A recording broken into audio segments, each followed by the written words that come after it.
My friends, at this time I would like to welcome all of you and provide a short introduction to the webinar that we have planned for you. Most of you know I'm Tihomir Kukolja, Director of Leadership Focus International, still a very young organization that focuses on leadership from the perspective of the person of Jesus. At this time, we are leaving for the time being our conversation about Christian nationalism. Some of you who have been with us in the past, you know that we have practically dedicated 2 months to this theme. And now we are focusing on another very important, relevant, and probing issue, and that's refugees and immigrants. And with the question, what ought to be the attitude of the followers of Jesus towards refugees? My friends, I know that this is not an easy and simple issue, and it's neither completely black and white, but nevertheless, it is one that we as followers of Jesus need to seek to see with clarity. This is why we have given out today's webinar the name or the title, Meeting Jesus on the Refugee Trail. And at this time, we are planning to dedicate 2 webinars to this matter. A few words about our webinar today. Our webinar today is planned to go for 90 minutes. We have asked each panelist to speak for about 10 minutes each. If we do well with the timing, we would also like to address some of your questions, which we would like you to share in the chat box in a written form. Before I give you another word or two about the webinar today, it is my privilege and honor to welcome our panelists today. Let's just remember that our panelists are speaking in a private capacity. Their views and thoughts, which they will share, do not necessarily represent the views of the organizations or professional associations they work for. They speak in private, personal capacity. So I would like to welcome Liviu Bocaniala. He's an artist and a social activist, and the president and founder of a leadership development organization in Romania with the name Polylogos Association. Liviu is also assisting me as a moderator of this webinar.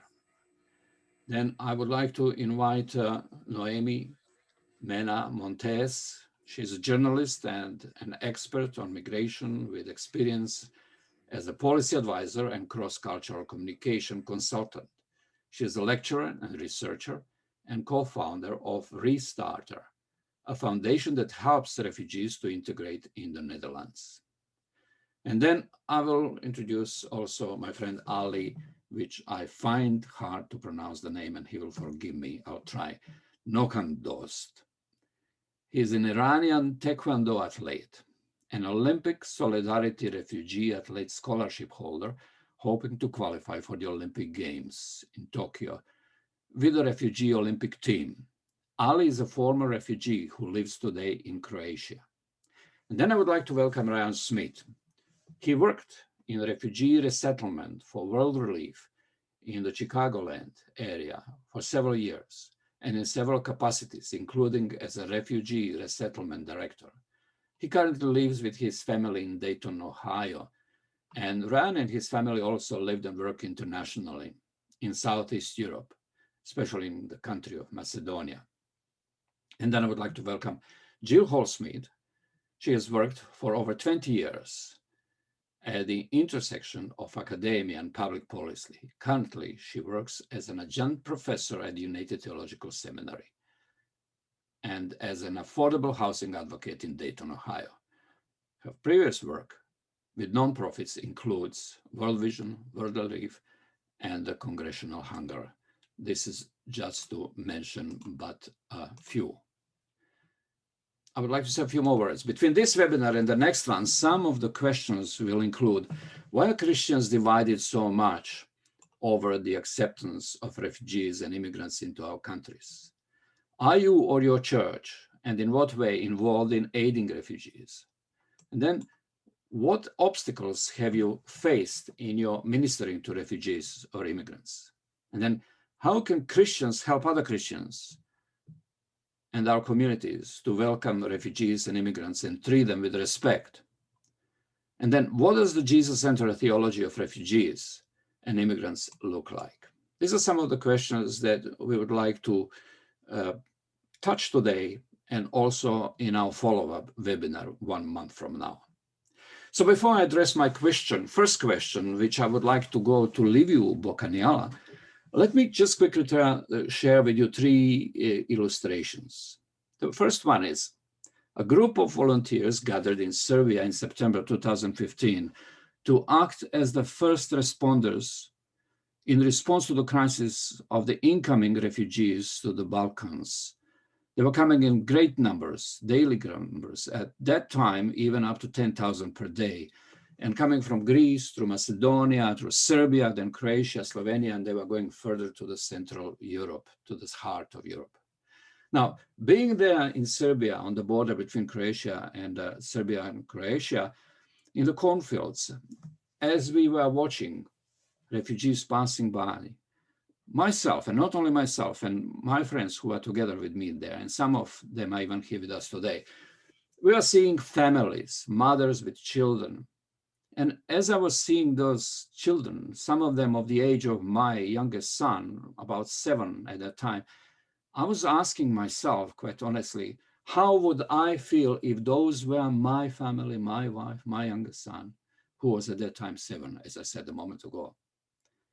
And I have to be vulnerable to you and say, I was glad that there were cornfields there, so I could go and hide myself in cornfields and cry. The scene was really heartbreaking to see them walking, suffering, families, often with multiple children. The picture number 2 is the one that kind of builds on this one. While we were helping refugees at that time, a few friends, I don't know how to call them, Christians too, were mocking us through social media. They were saying, you will regret every single banana you are giving to those people. Or they were sending messages, you are aiding terrorists. Or some of them are saying, read Romans chapter 13. Those people have come illegally to our countries and they're breaking the law, and you are helping them. Thus, you are breaking the law too. And the picture number 3. Meanwhile, going fast forward, myself and my friend have become friends with some of those people that have been walking into Europe 5 years ago. And those people by now have become residents of different countries. Croatia, one of them, France for another one, for example, another one, and some other countries. And what is beautiful about them, all of those years, even while they were still refugees, and even more so now, they have been working hard to demonstrate that they want to become a contributing citizens in their new home countries. One of them is here with us today, and I'm really looking forward to hear from him today. Those illustrations serve the purpose really to emphasize how important it is that regardless of the fact how challenging the situation is, when we talk about refugees, whether in Europe or whether in America, that it is really important that we talk about what do we do as followers of Jesus? What our attitude should be towards those people when they cross into our country. So, Liviu, I'm now going right to you. And I would like you to place yourself in a position of an ordinary citizen. And you were there also with some of us in those situations that I mentioned a moment ago. And as I said, try to imagine yourself as an ordinary citizen. And what would you say? What an ordinary citizen can do when groups of refugees cross our countries, our borders, in need of protection. Maybe you have also some illustrations to share from your personal experience. Please, Liviu, you are welcome. Thank you, Tihomir. Good evening, everyone. And again, thank you, Tihomir, for your invitation tonight. Well, to start answering your question, an ordinary citizen would probably open the TV and get to see a lot of pictures and sounds and numbers assaulting them, such as this, according to Amnesty International. There are 26 million refugees globally. Half of the world's refugees are children. 1.4 million refugees need resettlement right now. 85% of refugees are being hosted in developing countries. In 2019, more than 2/3 of all refugees came from just 5 countries: Syria, Venezuela, Afghanistan, South Sudan, and Myanmar. Syria has been the main country of origin for refugees since 2014. And at the end of 2019, there were 6.6 million Syrian refugees hosted by 126 countries worldwide. In 2019, only 0.5% of the world's refugees were resettled. Over the past decade, just over 1 million refugees were resettled compared to 3.9 million refugees who returned in their country. And of course, I could go on and on. You yourself could perform a simple search on Google and find the craziest statistics regarding the refugees or migrants or immigrants. According to the dictionary, a refugee is a person who has been forced to leave their country in order to escape war, persecution, or natural disaster. Hence, a refugee falls under the bigger category of migrant, who is, according to the same dictionary, a person who moves from one place to another, especially in order to find work or better living conditions. As a side note, those belonging to the so-called civilized world in the West and who choose to move from one place to another, especially in order to find work or better living conditions, are not called, God forbid, migrants. They are expats. Go figure. So here we are: immigrant, emigrant, incomer, newcomer, asylum seeker, settler, expatriate, exile, even nomad, gypsy, traveler, wanderer, or displaced person. Apparently, according to an article in The Guardian, 15 years ago, the conservatives were getting worked up about bogus asylum seeker. So many words, so many statistics. You probably should have stopped me at the very beginning of my intervention.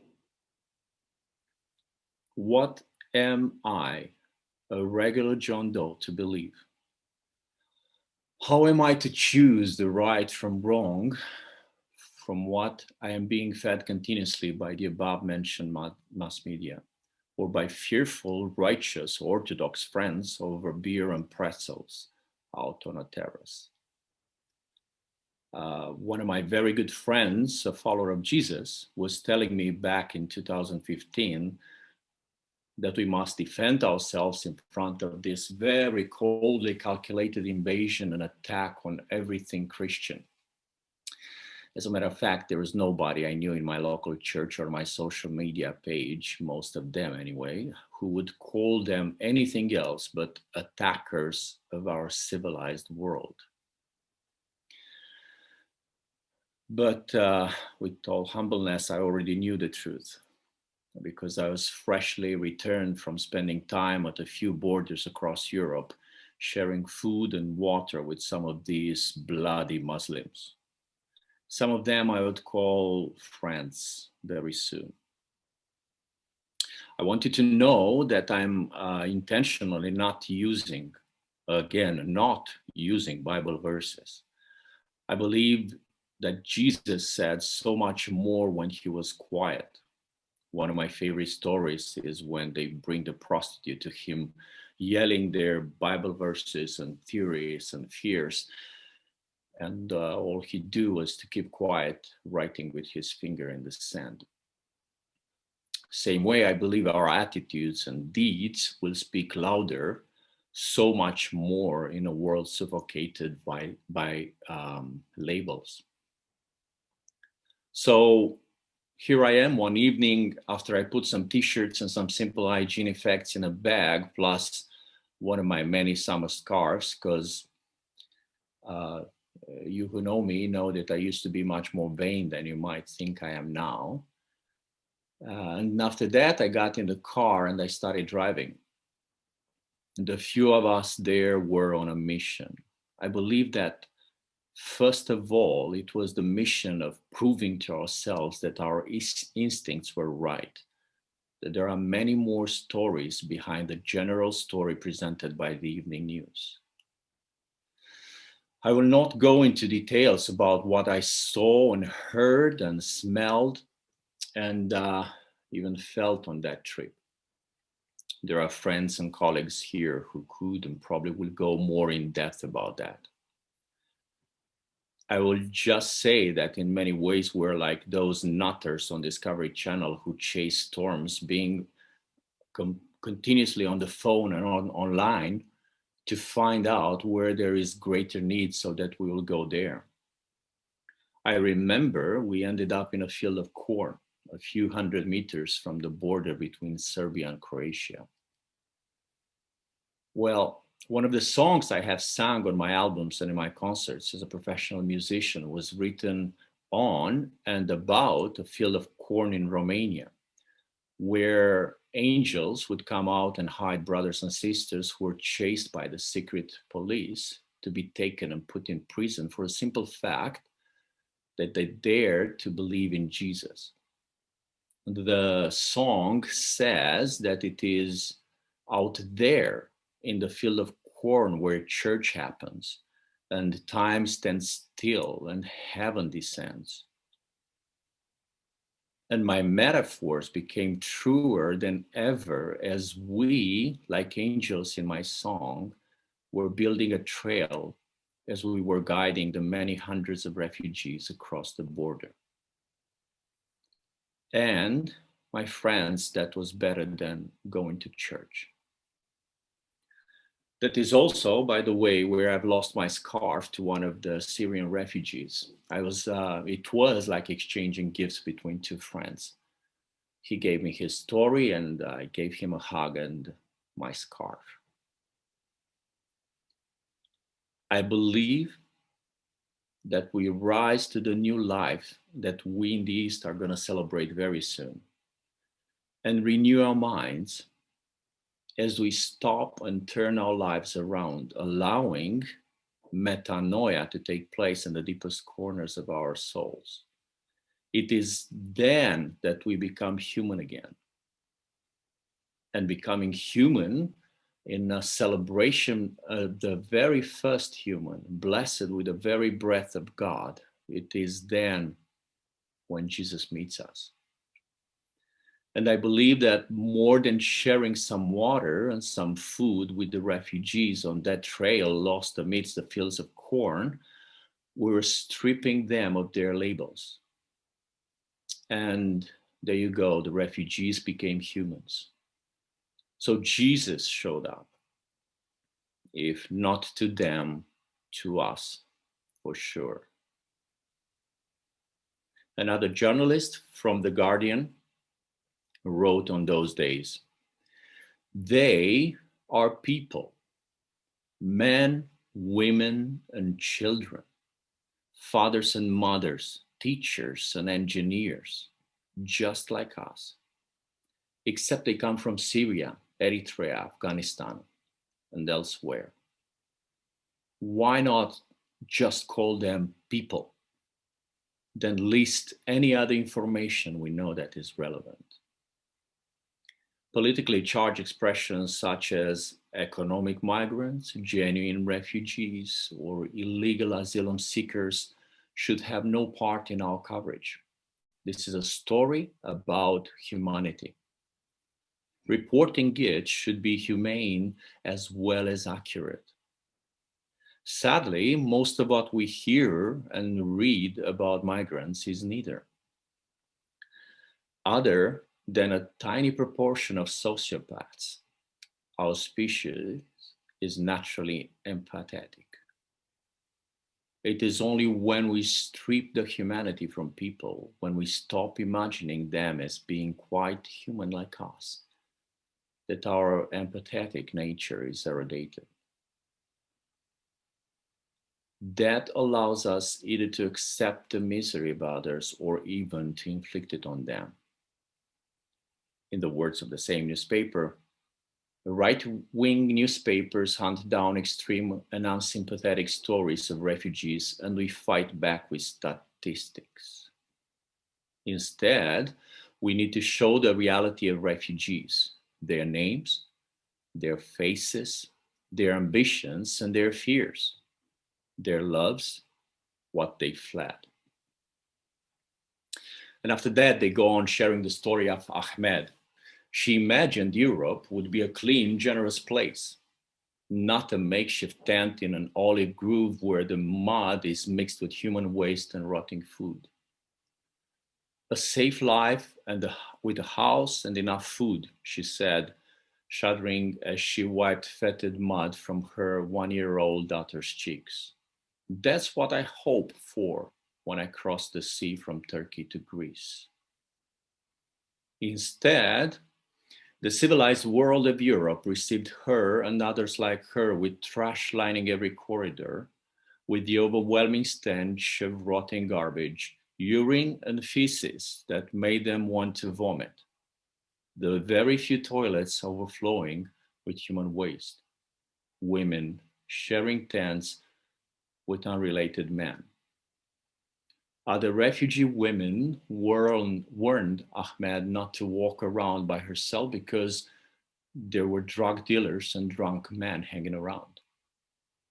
She heard people screaming in food lines and watched fights break out. She looked up and saw razor wire fencing. Europe does not see us as human, she remembers thinking that day.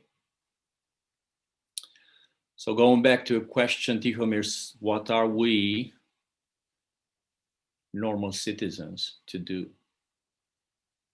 I personally suggest one must walk in someone else's story and learn that human's name.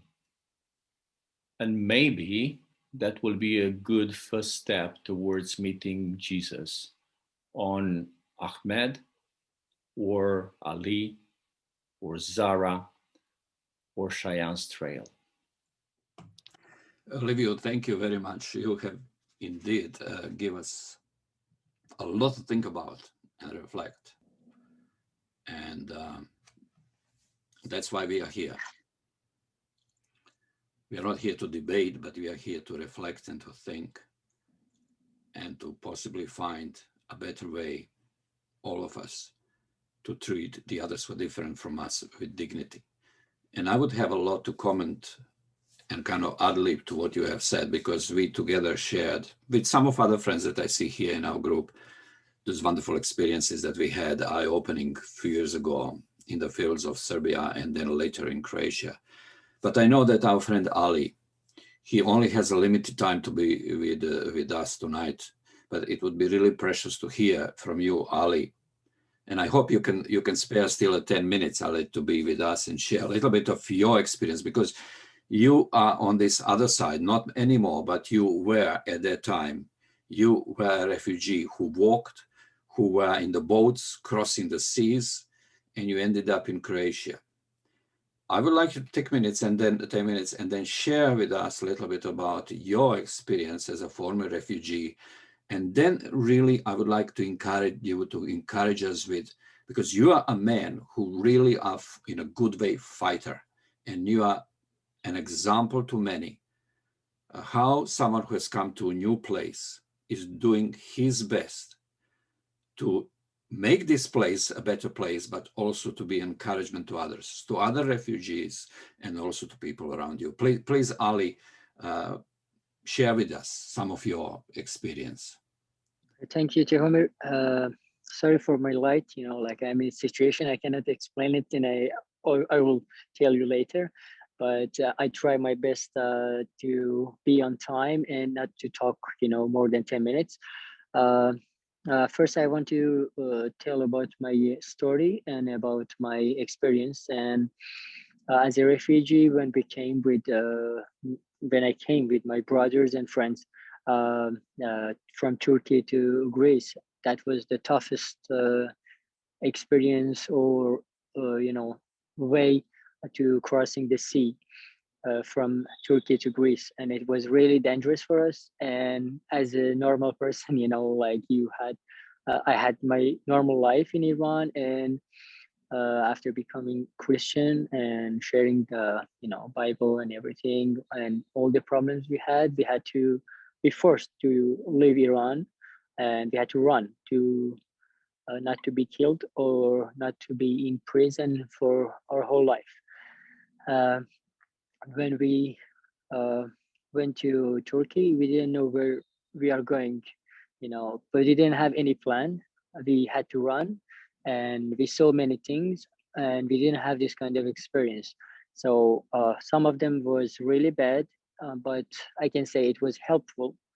Some of them, it was really helpful to be, in Europe and to be in toughest situation and not to give up and not to be crushed.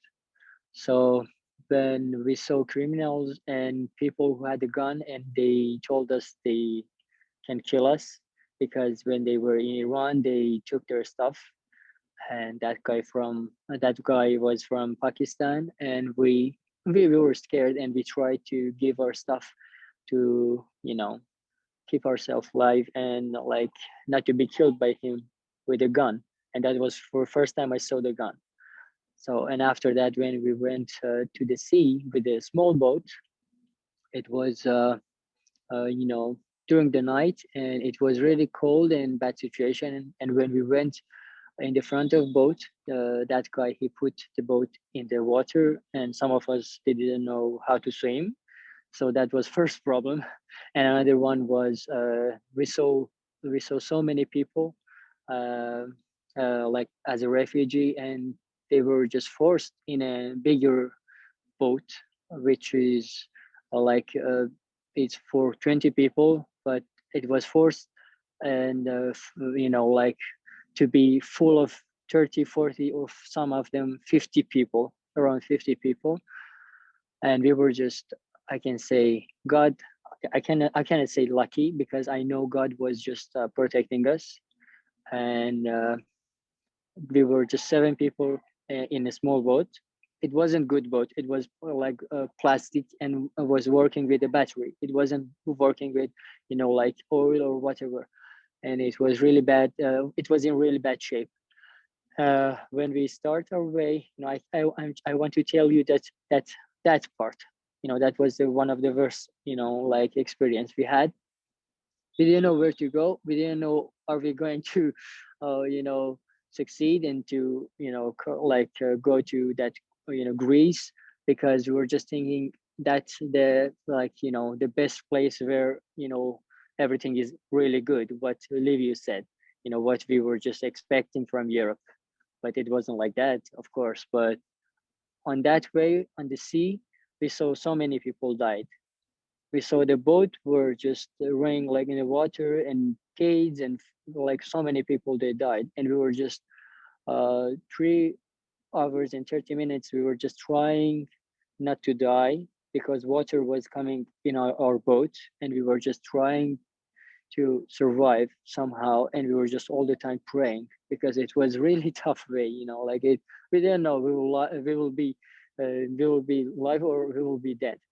So when we get to Greece, to the island, I don't know, like it was the name, it was Kos. We were so happy, and we thought everything will be great, but it wasn't like that. And you know we had a many bad experience.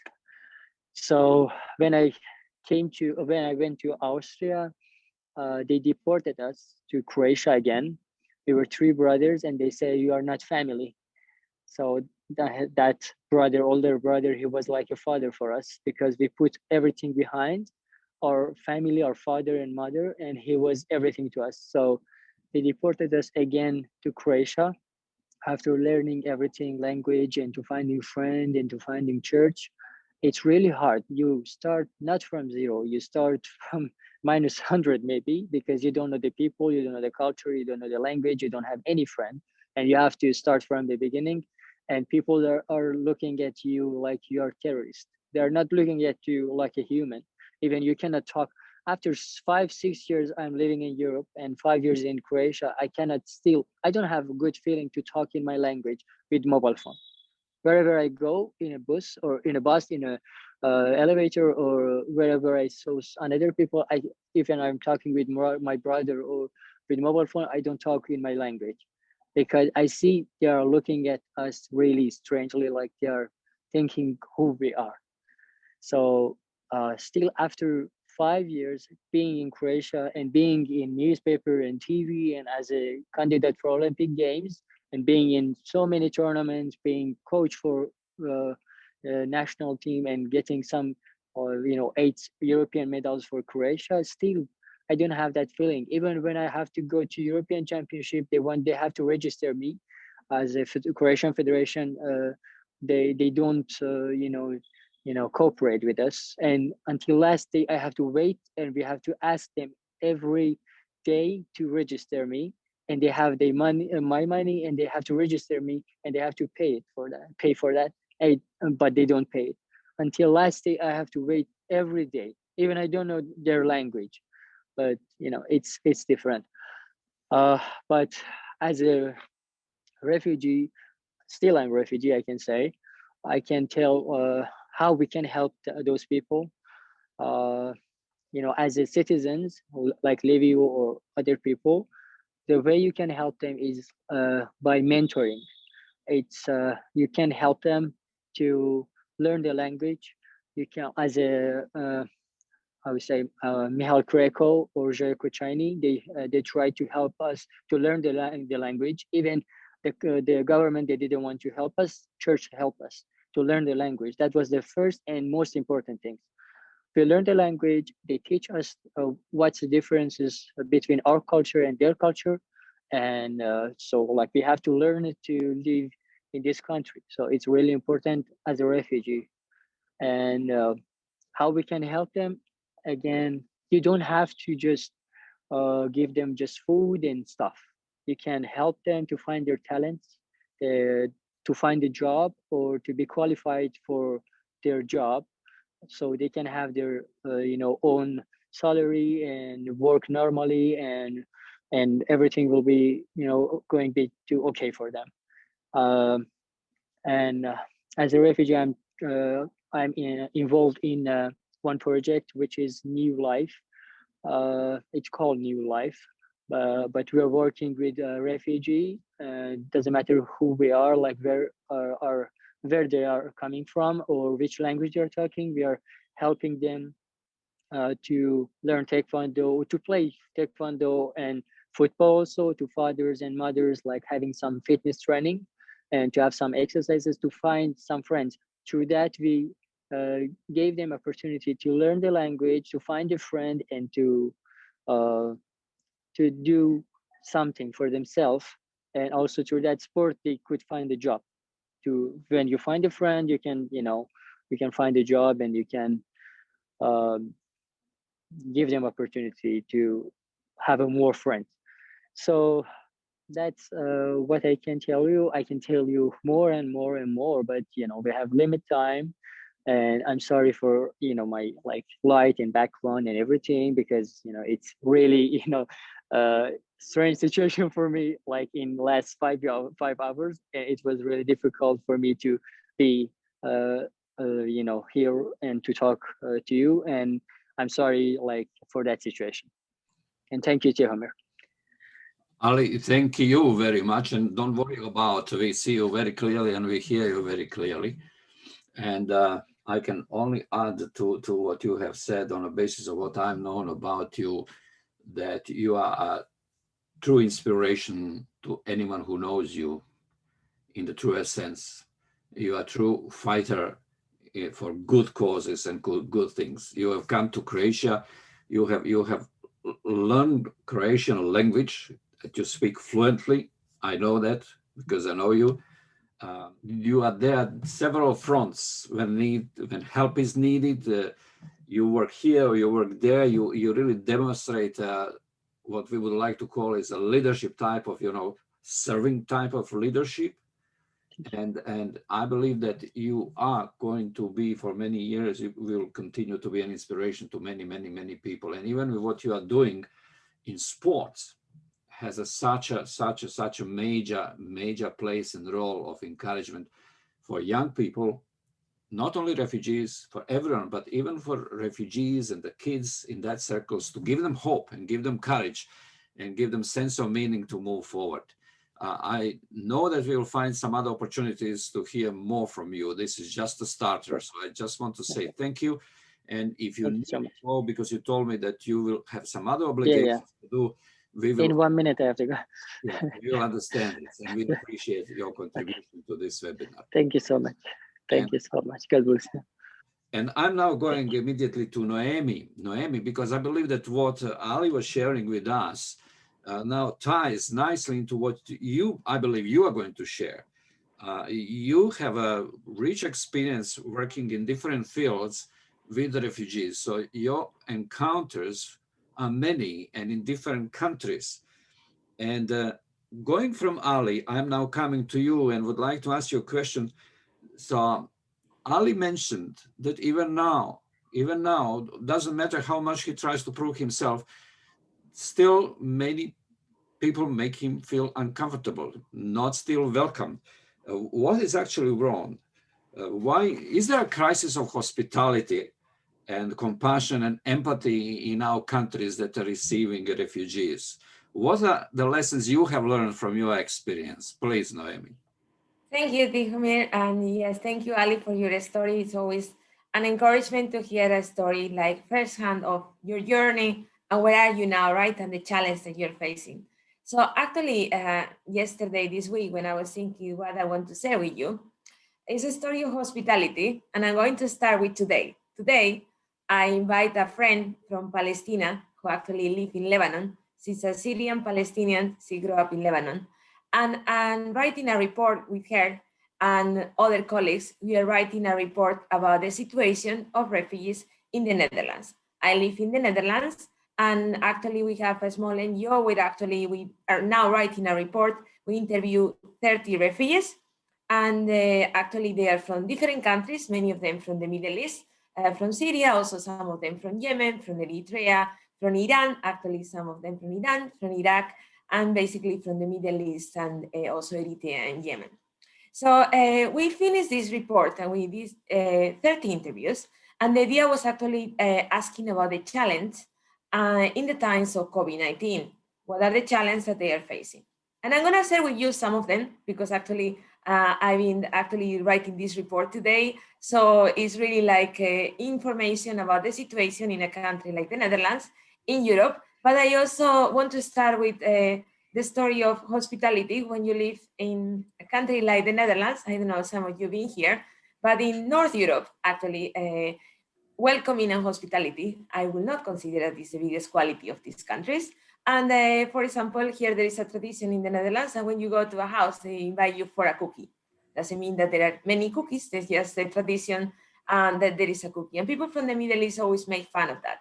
So just to tell you a small story, today when I invite this Syrian Palestinian girl that she came to visit me to finalize this report with me, I was going to invite her for lunch, but of course people from these countries, they always bring something. So I basically had some quinoa, some salad, and also some spinach salad anyway. So I cooked something.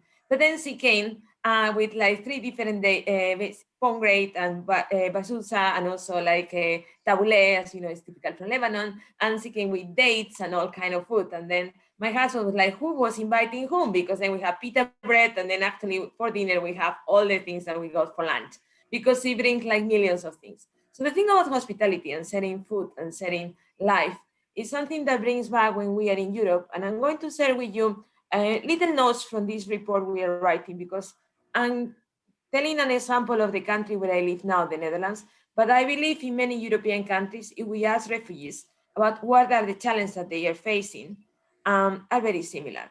Remember this thing about welcome to Europe, and actually Liviu did an introduction, and also Tihomir when he was talking about the situation in Serbia, in the Balkans, when we were welcoming refugees somehow in this 2015, 2016, and this was welcome to Europe. However, now we are in Europe and many of them are still in Europe. And what is happening? And I'm going to share with you basically a couple of points, but I think I want to share this with you because this is basically interviews that we just done with 30 refugees coming from these countries. As I mentioned, most of them actually are from Syria. We interviewed 30, 20 are from Syria, and the others are from the other countries. So basically, they live in the Netherlands. Actually, many of them came during this refugee crisis, 2015, 2016, and some of them live here longer because we want to compare what are the challenges of people who came in recently. So we interviewed 20 people who came in the last 3-4 years, and actually 10 people who've been living here more than 10 years. And the age, as you can see, is basically adults between young and also adults, and the level of education is very different. Most of them are Muslim, 80%, and 20% are actually Orthodox Christians, most of them from Eritrea. So basically, to share with you the challenge, and we did these qualitative interviews, I just want to share with you some bullet points, but to give some food for thoughts about this topic of hospitality and what are we doing in Europe and what we can learn also from them. So basically, one of the things that many of them mention is the challenge to adapt to a very individualistic society, and actually that is very difficult to feel at home. Actually, Ali also mentioned the challenge that you always have to prove yourself, that you don't always feel welcome, but also one of the things that is a challenge coming from these countries where actually social life, community, family, hospitality is a big thing, is actually the superficial relationships where people are friendly, nice to you, but doesn't mean that they want to know you. That doesn't mean that they want to go deeper. They don't have time. We don't have time, right? And something on that makes people struggle. And when they say, well, it's like people don't integrate. It's like, well, for them, integration feels I invite you for dinner, you invite me for dinner, we get to know each other, and that's the way we build relationships. Relationships are something that they find hard to build. And basically, there is a struggle in this trying to connect the social relations. And many of them, they say that they try to connect with the neighbors, they try to connect with the people around them. And sometimes they find it so difficult that, of course, they go back to people who are have more similar background, and also foreigners, immigrants, and expats actually. It's quite interesting because, for example, in the Netherlands, there are many internationals who we are helping the refugees to integrate in a country that is not our country. So that is something to say actually the challenge that they are facing, and actually in times of COVID-19 is even worse. We were talking with people who've been trying to learn the language, and Dutch is not an easy one. It's a very difficult language. For 2-3 years, some of these ladies were sharing that they tried to learn Dutch. They went to classes every day, and now they were trying to learn online, what was also an extra challenge because, some of them, they only have one laptop or tablet, and the children were doing homeschool because, during times of COVID, the lockdown, the children didn't went to school. So, of course, the woman gave the tablet or the laptop to the children. But they say that now they don't have anyone to practice. So they spend 2-3 years trying to learn that. And now with COVID, no one talks to you. And if you don't have a close circle of friends and you actually don't have a close circle, it's very difficult. Nowadays, your neighbor also in the supermarket, actually with a face mask, we don't even see each other face. So they say, I tried 2 years, I almost could talk, and now no one talked to me. So this thing that we are facing, it was there before. I think COVID is not helping us, but my reflection on this context is we are in this situation where the challenge of connecting, the challenge of social interaction, people coming from countries where actually hospitality is a big thing. And actually, I want to ask you this question in the context of Europe, and I believe in the US, in America is very similar. When we talk about the challenge of integration, the challenge of connecting with locals, I think we need to ask ourselves if we have a crisis of hospitality, crisis of compassion, or it's also about moral humanitarian crisis.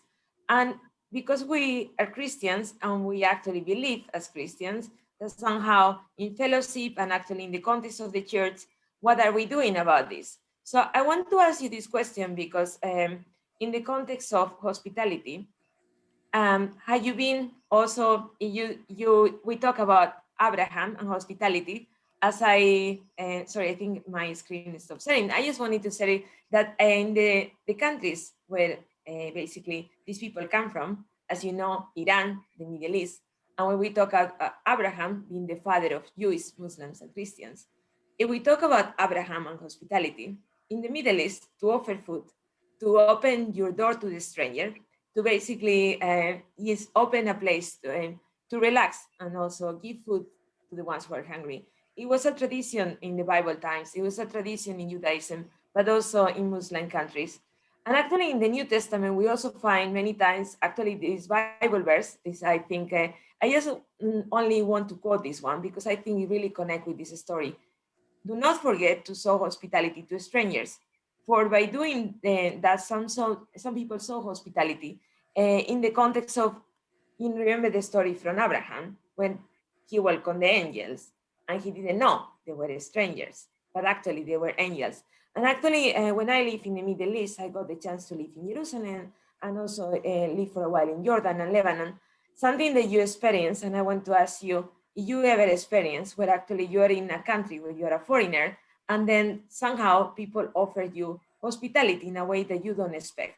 And I think that's something I did experience that. I did experience being invited by my neighbors the first day and there to say, oh, I think you still don't have internet, so then can't you have dinner with us because otherwise you're going to be very lonely. I live in many other countries where that doesn't happen.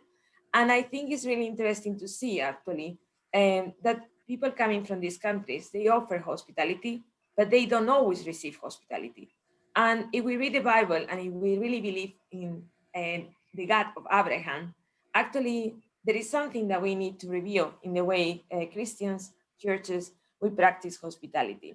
I think we have something to think about, and actually we have something to think about when we have contact with friends, refugees, migrants coming from these countries. They are a witness of this hospitality that they offer to us.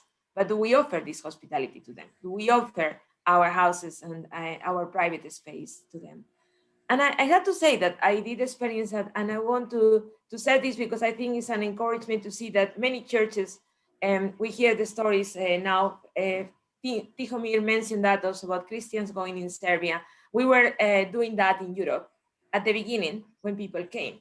So my reflection on this, because I seen that actually in different refugee crises in different countries, where actually at the beginning, we are very willing to do this. But we also need to see when they are here, when they are among us, how do we practice this hospitality? So for me, this question is like, if we practice the faith of Abraham, if we have the same God, are we Christians believing in hospitality? Are we practicing hospitality?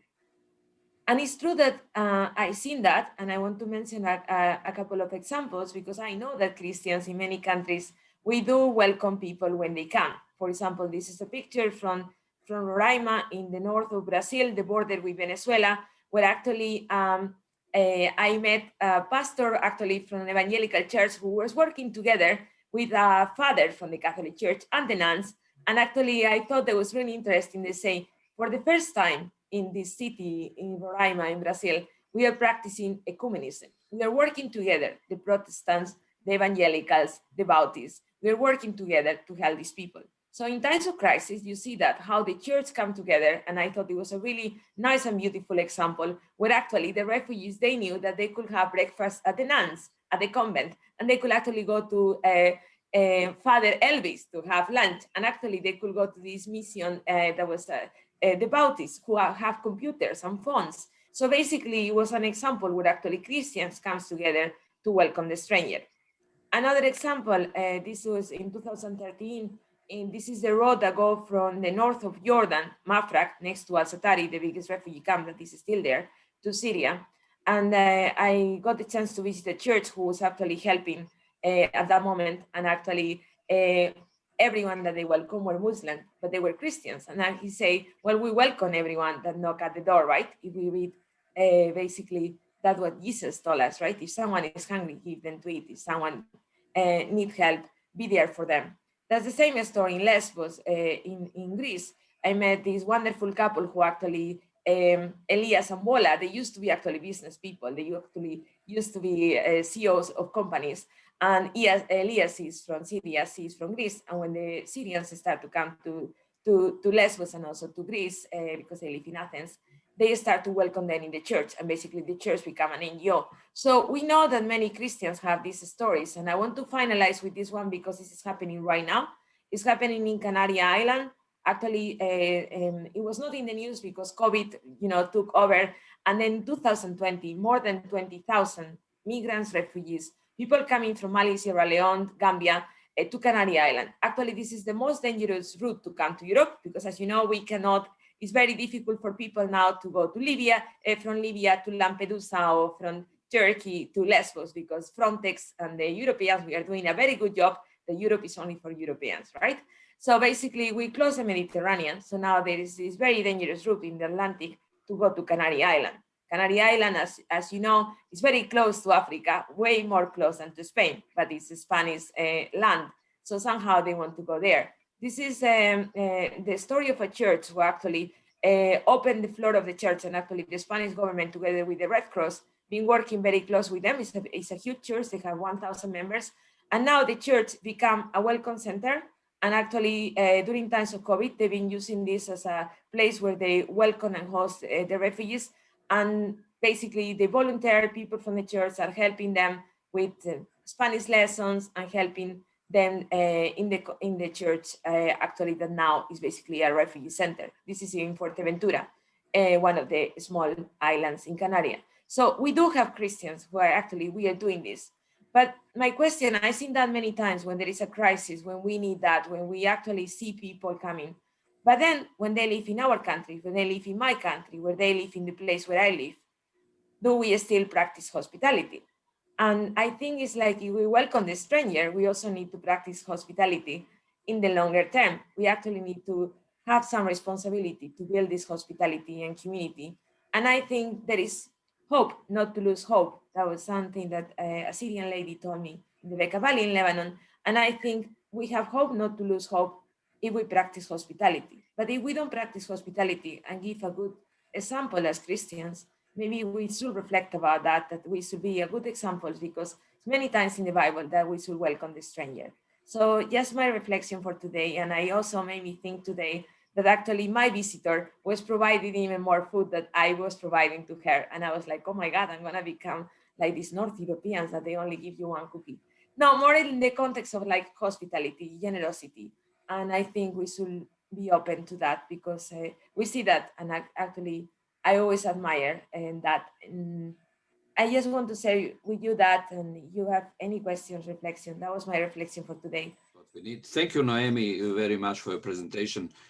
I've been listening to you. I've been listening to our two previous speakers, and if this is happening with me, that basically questions are coming to my mind one after another, then I'm sure that this is also happening with all of you. And I'm looking also at the time, and I know that we probably won't have enough time to answer those questions today. But nevertheless, friends, I would like to encourage you, if you have questions, either individually for any speaker or in general or comment, feel free to share those questions in the chat box, because we are going to have a follow-up webinar. And our practice so far has shown that when we do it like this, then usually when we have the second webinar, we provide much more time for discussion and the questions. But this is the time when we want to hear our panelists. So we will continue on with our program, and we will give a proper time to the remaining two panelists that we have planned for today.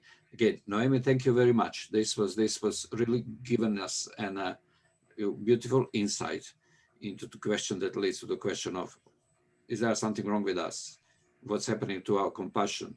Or is there, as you put it here, I put it on my paper, is there also a moral crisis among Christians, which I do believe that there is. And this is also connected with a spiritual crisis, goes together. We might just as well find ourselves in a situation that even unawares, sorry to say like this, like the Pharisees in the time of Jesus, that we pursue religion, but it's disconnected with Jesus.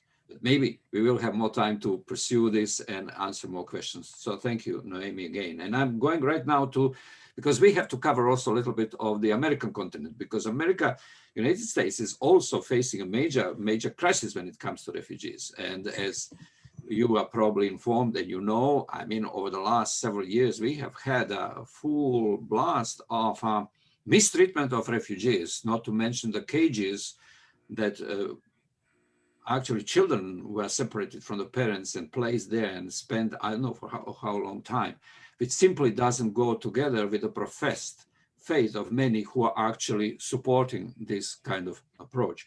So I'm now going to Ryan and then after that to Jyl. So Ryan, we heard at the beginning when I was giving a little introduction, you have had an experience here on this continent, in this country, with the issues related to refugees and immigrants. So my question to you would be to give us an overview of the USA Refugee Resettlement Program, because this is something you're familiar with, and explore some solution for the church to embrace refugees and immigrants. And I'm asking you that question because when we take those issues, either here in the USA or in Europe, in many respects, they're very much similar. So please, Ryan, share what you have planned to share today. Thank you, Tihomir, for this opportunity to talk about some things I'm really passionate about. Thank you to the other panelists. I thought there was some really good information shared. My name is Ryan Smith. I'm married to my beautiful wife, Jyl Hall, and we have two amazing kids, Hope and Justice. From 1996 to 2004, I worked for World Relief, which is a Christian refugee resettlement agency in Chicago. And one of the things that I've always believed makes America great is our US refugee resettlement program. Since 1980, the US has resettled 3.1 million people who have fled their country because of persecution and war and have started new lives in the US. Often refugees have lost everything and risk death if they stayed in their countries. The US Refugee Resettlement Program has actively demonstrated our nation's compassion and generosity for many of the world's most vulnerable people. Additionally, this program has helped us stay faithful to our historic roots as a nation of immigrants. The problem is that the last 4 years, the Refugee Resettlement Program has been decimated. Under the Trump administration, basically the doors were shut on refugees. And let me tell you how that happens. So under the Refugee Act of 1980, the number of refugees admitted to the United States is determined on an annual basis in order to provide flexibility in adapting to a rapidly changing humanitarian crisis around the world. Unlike most immigration laws, the President of the United States, in consultation with Congress, is given the power to determine the refugee admissions number every year. So basically every year, the US president sets a cap or a ceiling for the number of refugees to let in the country. And under the Trump administration, the ceiling is the lowest in history. So this year, 2021, and the fiscal year goes from October 1st to September 30th, the refugee ceiling is 15,000 people. And when I was working in refugee resettlement, the cap under George W. Bush was 150,000 people. Okay, so it's really not a Republican, it's not a partisan issue. It's not a Republican versus Democrat issue because Republican presidents have had very high refugee admissions. It has to do with Trump's policy, which was strongly influenced by one of his advisors, Stephen Miller. They basically had a policy of anti-refugee and anti-immigrant. And what's really discouraging is that during these 4 years, the evangelical church has become less likely to welcome refugees than non-believers, and that there's research that backs that up. I will try to put some statistics into the chat box later about that in the last 4 years, the evangelical church has become less likely to welcome refugees, and that's very, very discouraging. So I want to spend most of my time talking about solutions because this has to get turned around. And I think the first solution, and I'm gonna share some Bible verses with you, if that's okay. because I think the first place we need to talk, we need to remind believers that there is a clear scriptural basis for God's heart for refugees and immigrants. I mean, it's clear in scripture. There's so many scriptures that talk about what is God's heart for refugees and immigrants. I'm just going to just share a couple of verses that are my favorite verses. But in Leviticus 19:33-34, it says, "When a foreigner resides among you in your land, do not mistreat them. The foreigner resides among you must be treated as your native born. Love them as yourself, for you were foreigners in Egypt. I am the Lord your God." Proverbs 31:8-9.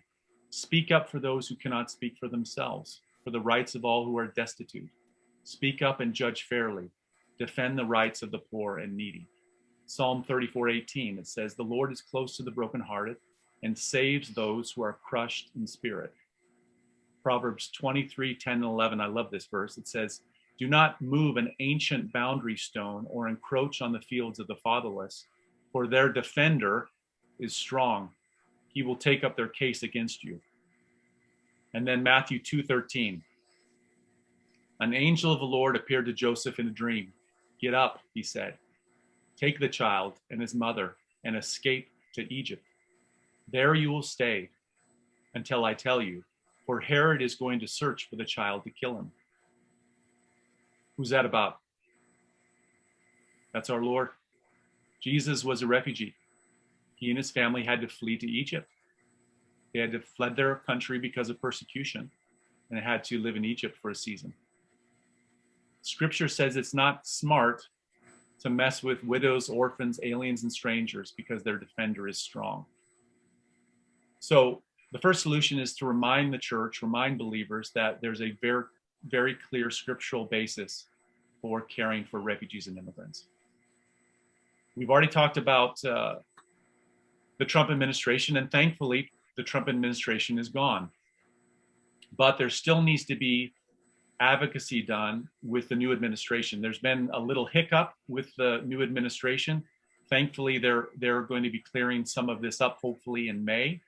Biden administration has pledged to raise the refugee resettlement ceiling, the cap, and he's going to make an announcement on the number of refugees that will be allowed in the 2021 fiscal year in May. And the fiscal year obviously will go from May until September 30th. So we're hoping that there's going to be, he promised he was going to allow 62,500 refugees in the United States in 2021. It's probably going to be less than that. He has pledged that for the fiscal year 2022 to allow 125,000 refugees into the United States. So this is encouraging. You go from 15,000 under the Trump administration to 125,000 people, okay? So it's great that politically the refugee resettlement program is going to get back on track. Now, the refugee resettlement agencies that are responsible, that I used to work for, that are responsible for helping refugees find jobs, find housing, start getting self-sufficient, these agencies have been gutted basically under the Trump administration. So they have to rebuild, they have to hire more people, they have to kind of ramp up so they can handle doing a lot of the refugee resettlement work. But what's really key is getting the church back doing their job and helping refugees. So I think another major solution is just increasing the churches and Christians' exposure to refugees and immigrants. Exposure, I believe, leads to friendship, and friendship leads to advocacy. Every evangelical church in America needs to have a refugee and immigrant outreach ministry. That's one of the challenges to the church, is that every church needs to have some ministry that reaches out to refugees and immigrants. You know, the evangelical church in America has had a huge passion for evangelism. They spend thousands and thousands of dollars supporting missionaries overseas. But the reality is that missions has come to our doorsteps. And there are refugees and immigrants who you have missionaries ministering to them overseas, but they're on your doorstep. So we need to be encouraging the church to reach out to refugees and immigrants here on their doorstep and sharing, not just sharing the good news, but being the good news to people. When I was the refugee resettlement director in Wheaton, Illinois, we were able to achieve a 90% church sponsorship rate for refugee families that were coming in. So of all the refugee families that came in, I think we were resettling about 1,000 people in a year. 90% were sponsored, had a church sponsor that was committed to helping them for up to a year.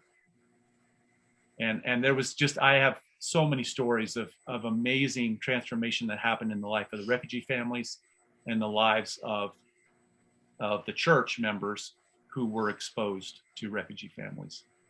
I'm just going to share quickly to finish my personal exposure story. So from 1996 to 2004, I had the privilege to meet and serve hundreds of refugees from all over the world. And when I worked for World Relief. But my life was changed for the better because of a friendship with a Bosnian Muslim family who opened up their lives to a 21-year-old kid and taught me about life, loss, forgiveness. This family I've stayed close to for over 25 years. And they love my family. They love America. They're model US citizens. And here's their quick story about their story of courage and perseverance.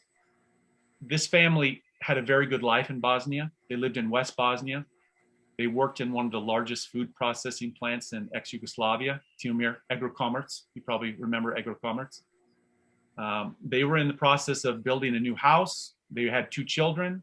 They were taking vacations on the Croatian coast every year. They had a great life. But during the war in Bosnia, they were forced out of their town called Velika Kladuša, and they had to live on a hillside in Croatia for almost a year, a place called Kuplensko. They were living in a refugee camp in Croatia for about a year. And in that refugee camp, they were interviewed by the UNHCR, United Nations High Commissioner of Refugees.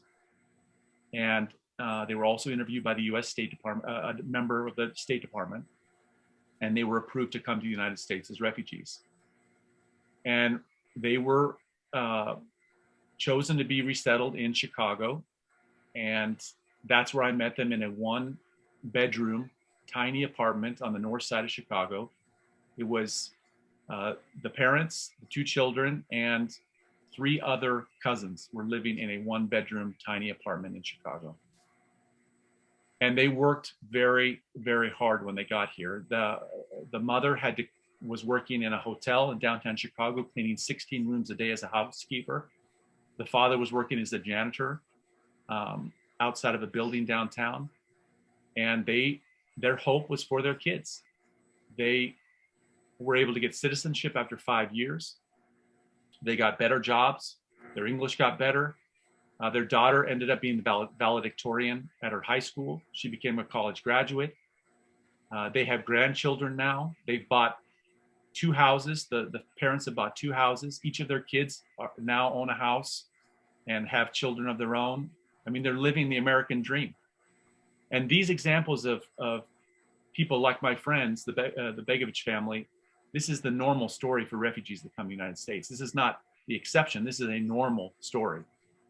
And my challenge to America is, are we going to fail the great American experiment by locking out future citizens like this Bosnian family? Shutting the doors on refugees will not make America great. It denies our history. And for followers of Jesus, it denies our faith. So that's what I want to share. I'm really passionate about refugee resettlement. I'm excited for the future, and I'm excited for this change in priorities politically for the administration. The new Biden administration is opening up the doors to refugees again, and I'm excited to get the church back on track welcoming refugees. The church that I'm currently with in Dayton, we have a refugee ministry to Congolese refugees. We have a ministry to pick up kids, take them to soccer practice in Dayton, and helping several refugee families with housing and with English language, and invite them to our church. And it's been a great ministry for our church. Thank you, Ryan. Thank you for giving us a story from this continent, from this big country. I'm also glad to say that, place where I'm living, Houston, although it might not sound so, But Houston actually has also a history of being actually welcoming refugees and immigrants. And I can say proudly that the church that I'm attending actually has a very vibrant program. You reminded me as you were sharing what you have been doing and the churches you are familiar with, to say that the church I'm attending here is really involved in the life of immigrants and refugees here, and I'm really proud of that. Now, I'm thinking now, linking this to Jyl, I would like you to continue a little bit more and say to us about God's heart about this whole matter, because I think this is something that it needs to sink into the hearts and minds of many Christians. And I would also like to ask you an additional question, if you can tie them somehow together. You know, America is the land of immigrants, built by the power of immigrants. And I know, without naming, I know people who have many, many years ago come to this country as an immigrants. They left former Yugoslavia in the years after the Second World War, actually running, risking their whole lives to run across the border through the forests and mountains of Slovenia to get somewhere in Austria or end up in Italy, and then to be received in the actual camps that were taking care of refugees and then helping them to go to other destinations. And some of those people who have this experience, they are the most staunch enemies of refugees and immigrants in this country. Now that they have settled, built up their lives here, they're Christians, believing Christians, but when you hear them speaking about immigrants and refugees in this country, then definitely their answer is no. What can you say, Jyl? Well, I hope I answer your questions and what I have to say. And I really enjoy doing this with Ryan because he really has taught me a lot about refugees and immigrants. And this is his area of expertise. And he has some great stories that's educated me along the way. And one of the stories, though, that I think of a lot when I think about the American policy towards refugees and immigrants is in Mexico a few years ago. There was a school bus of 50 children that disappeared. Nobody knows where it went. The children are gone. They never found them. If I was in that situation, I would take my 2 children and the clothes on my back, and I would walk to the nearest country that would have me with my husband as well.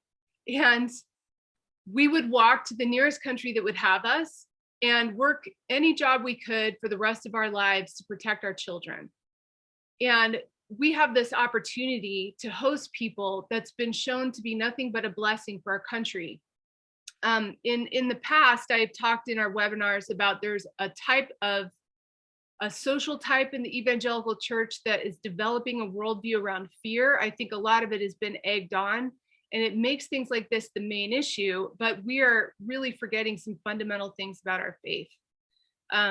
In the same way that we understand Jesus, that he was born into Israel, that he was Jewish, and we understand him through that lens, it's also critical to understand him as someone who also experienced being a refugee. There's hundreds of verses that Ryan went over about scripture and about God's heart for refugees and immigrants. And one that I think is really critical is Jesus said, "I was a stranger and you did not welcome me." You know, he's talking about his own experience, but he's also talking about the experience of other refugees and immigrants. The consequences for that to people that he says, if you don't do that, I'd encourage you to go read because it's extreme. Anyone who claims to be a follower of Jesus and is not for a carefully vetted refugee and immigrant plan, which is what we have, it takes 1.5 to 2 years to be a refugee in the United States. Correct me. Many times longer. Yeah. It's serious to any Orthodox treatment of scripture that we welcome refugees and immigrants. Anything else is ethnocentric, it's racist, and at worst, it's born of hell. So, you know, we're calling people out, but nowadays we need to. Franklin Graham said the Bible doesn't say anything about immigration, which says everything about how orthodox that somebody like him would be on scripture in this issue. I could go on and on about that, but I also just want to say from a practical standpoint, our entire economy rests on the back of the cheap labor we rely on from immigrants from Central and South America. And Republicans, including Trump, know that, and that our economy would collapse without undocumented labor. This is well known. You can't touch anything in our grocery stores that has not first been touched by undocumented labor or people who are in waiting status for citizenship who are working in agriculture in the United States. Additionally, from a practical standpoint, the employment rate of people from Central and South America is 93% in our country, which is way higher than it is for white people. Undocumented immigrants have a substantially lower crime rate than native-born citizens and legal immigrants across a range of felony offenses. Relative to undocumented immigrants, US-born citizens are over 2 times more likely to be arrested for violent crimes, 2.5 times more likely to be arrested for drug crimes, and 4 times more likely to be arrested for property crimes. In World War II, we had an opportunity to take people who were trying to get out of Germany, to take Jewish people who were fleeing persecution. We could have took thousands of people, and we said no. And we still haven't learned our lesson. And that would have been nothing but a blessing for this country. And we have years of experience to show us that taking in refugees and immigrants has been nothing but a blessing for this country. And really that's what white people are as well. It just is so obvious. You know, I hope that Christians will take a moment not only to consider Jesus' refugee status, to consider what Jesus said about refugees, but to imagine, what if we were in this position? How would we feel if we had nothing, if war came to our doorstep the way it has in other countries, and we don't think it because we think we're above it, I think, and we needed to be refugees somewhere and they said no. You know, we have to think, how would we want others to treat us? How do we want to think about our neighbor? And I hope that Americans are never in that situation, but the story of history would say, you know, there's a chance someday. I hope not. And I hope that we do better in really thinking about, like Ryan said, what makes our country great. I'm going to keep it brief, and that's all I have to say right now. Thanks for having us. And thank you, Jyl. And thank you, everyone. All of you panelists who have really, I believe, enriched us with whatever you have been sharing today from this different perspective, from different, I would say, a perspective of your life experiences in Europe and here in the USA. I'm looking at the time now, and I'm seeing that we are actually coming time-wise to the 90 minutes of what we have promised to you. So we are not going to have a time for questions at this time, because we don't really have time to deal with them at this moment. But whatever comments you have given us here and questions, and whichever questions you are going to send us as from now and in the next few days, we are going to consider those, and we are going to include them in our next webinar. Next webinar, which is planned at this time to take place on Thursday, 1 month from now, on May the 20th. We are going to continue with this theme. So for some of us now, the month of April and month of May are the months that are dedicated to the question of refugees and immigrants, and especially to the question how we as Christians and followers of Jesus should relate and be welcoming towards refugees. So I'm sharing this with you so you have this in mind, because we would like to see you again when we meet in 1 month from now. I know that there are many questions that have arisen from what we heard today, and that is all right. It might be that maybe some of you do not necessarily agree with everything you have heard. We do not need to agree about everything, but I believe as followers of Jesus, we do need to agree that regardless of the issue, regardless how hard this issue is when it comes to refugees and immigrants, that we need to seek the heart of Jesus in our desire to respond to this question adequately. We need to do that. That is my opinion. And again, thank you, everyone. Thank you, Liviu. Thank you, Noemi. Thank you, Ali, Ryan, and Jyl for guiding us through our webinar today. And as I said, we will continue on discussing and conversing about this theme. Well, that will be, my friends, all for today. And thank you for being with us. Thank you. Thank you, and God bless you, and see you again soon.